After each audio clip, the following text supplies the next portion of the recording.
Hi everyone. ये वाला topic का नाम है साउथ चाइना सी। तो ये ऐसे टॉपिक्स मैं इसलिए बना रहा हूँ क्योंकि मैंने प्रीवियसली बहुत सारे टॉपिक्स भी बना दिए हैं। कश्मीर इशू, आईएसआईएस, ऐसे इश्यूज मैं इसलिए बना रहा हूँ क्योंकि ये इश्यूज हमें रियल लाइफ कंडीशंस के बारे में बताते हैं। इसके बारे में तो हम देखेंगे ही, लोकेशंस, इंपॉर्टेंस फॉर चाइना और इसकी हिस्ट्री, ये हम लोग इन फर्दर देखेंगे ही। लेकिन ऐसे टॉपिक्स में बना क्यों रहा हूँ? क्योंकि ऐसे टॉपिक्स इन मुद्दों को सामने लेकर आते हैं कि हमारा इंसानी व्यवहार कैसा है। कंट्रीज किस किस चीज के पीछे लड़ाई करती हैं, और जितने भी और ऐसी चीजों से डील कैसे किया जाता है, और इसमें बीच में कौन कौन सी प्रॉब्लम्स आती हैं और वो किस वजह से आती हैं, ये भी देखेंगे इस टॉपिक में। तो बेसिकली ये ओवरऑल, ये केवल एक टॉपिक ही नहीं है, इससे बहुत सारी चीजें सीखने को मिलेंगी। टॉपिक तो समझ में आएगा ही, जैसे लोकेशंस, इसके बारे में हम लोग देखेंगे, इंपॉर्टेंस फॉर चाइना देखेंगे, इसकी हिस्ट्री के बारे में देखेंगे। लेकिन ये टॉपिक एज एन इंडिविजुअल हमारी लाइफ के लिए भी बहुत इंपॉर्टेंट है। इन फर्दर मैं आपको बताता रहूंगा रिलेट करके। तो चलो शुरू करते हैं। पहला आता है इसकी, चलो हमने बोल तो दिया साउथ चाइना सी, लेकिन इसकी हमारे पूरे वर्ल्ड मैप में लोकेशन कहाँ पर है? अब जैसे नाम से ही पता चल रहा है साउथ चाइना सी, तो ये चाइना के साउथ में ही होगा। तो ये रहा इसकी लोकेशन, यहाँ पर है साउथ चाइना सी। साउथ चाइना सी बहुत सारी कंट्री से घिरा हुआ है, जैसे फिलीपींस, वियतनाम, मलेशिया और यहाँ पर इंडोनेशिया। तो ये सारी नेबरिंग कंट्रीज है साउथ चाइना सी के। तो ये आ गई हमारी लोकेशन की बात। सेकंड क्या चीज है? सेकंड है इंपॉर्टेंस फॉर चाइना।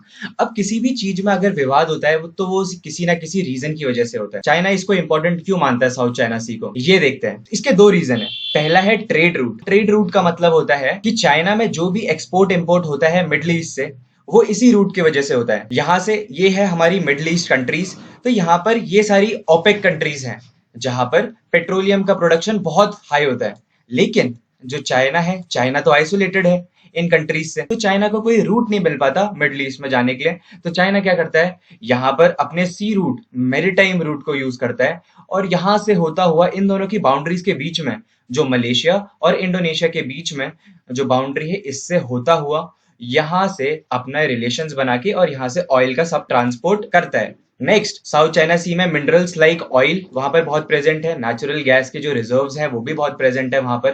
तो इसलिए चाइना इसको इंपॉर्टेंस देता है। ये है इसका रीजन। यहाँ से आती हैं शिप्स, मेजर जगह में ये पास होता है, जैसे हांगकांग, और major countries like South Korea, Japan में भी ये जाता है। तो बेसिकली इसकी हिस्ट्री पर आते हैं। दो रूलर्स हैं यहाँ पर, जियान और हैन, जिन लोगों ने बोला था कि ये साउथ चाइना सी जो है, इससे ये लोग ट्रेड करते थे बाकी कंट्रीज के साथ। तो चाइना ने ये माना कि हम लोगों को यहाँ पर, इन्होंने अपने मैप में 9 डैश लाइंस बना दी। 9 डैश लाइंस के अंडर जितनी भी कंट्रीज आती हैं, इसके अंदर जितनी भी सी का पार्ट आएगा, वो पार्ट किसका होगा? वो चाइना का पार्ट होगा।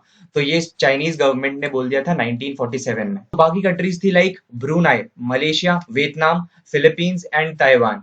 इन्होंने क्या करा? इन्होंने डिस्प्यूट स्टार्ट कर दिया। इन्होंने बोला कि नहीं, ऐसा नहीं हो सकता कि चाइना की ये टेरिटरी है। तो बेसिकली किस चीज के ऊपर लड़ाई हुई यहाँ पर? लड़ाई इसलिए हुई क्योंकि इस साउथ चाइना सी का फायदा बाकी कंट्रीज को भी हो रहा है। वियतनाम को हो रहा है, मलेशिया को हो रहा है, ब्रूनाई को हो रहा है, फिलीपींस को हो रहा है, ताइवान को हो रहा है। लेकिन China as a dominant country बोलता है कि ये हमारी सी है और हम लोग इसको यूज करेंगे। ऐसा ये क्यों बोलता है? क्योंकि मैंने रीजंस बताए इसके। क्योंकि पहली चीज की जो जिसके हाथ में, अगर चाइना ने ये पूरा सिल्क रूट ले लिया, तो उसके हाथ में पूरा ट्रेड का काम आ जाएगा। पूरी जितने भी ट्रेड ऑयल की होंगे रिजर्व्स, वो उसके हाथ में आ जाएंगे। और जैसे ही वो उसके हाथ में आएंगे, वो अपनी नेवी वो यहाँ पर तैनात कर देगा पूरी साउथ चाइना सी में। जितने भी ऑयल सप्लाई होंगी वो लेने नहीं देगा, जैसे ब्रूनाई, मलेशिया और जितने भी एडजेसेंट कंट्रीज है। तो बाकी कंट्रीज ने इसको स्टार्ट होने से पहले ही स्ट्राइक किया कि ये जो 9 डैश लाइंस है, इसके अंडर जो चाइना का रीजन है, हम तो नहीं मानते हैं चाइना का रीजन है। तो उन्होंने क्या किया, यूएन क्लॉज को कंप्लेन कर दी, जो है United Nations convention on the law of seas. तो इन्होंने क्या बोला कि जितना भी ये वाटर है, ये डिस्ट्रीब्यूट होगा सारी टेरिटरीज में, जितने भी उसके एडजेसेंट कंट्रीज है।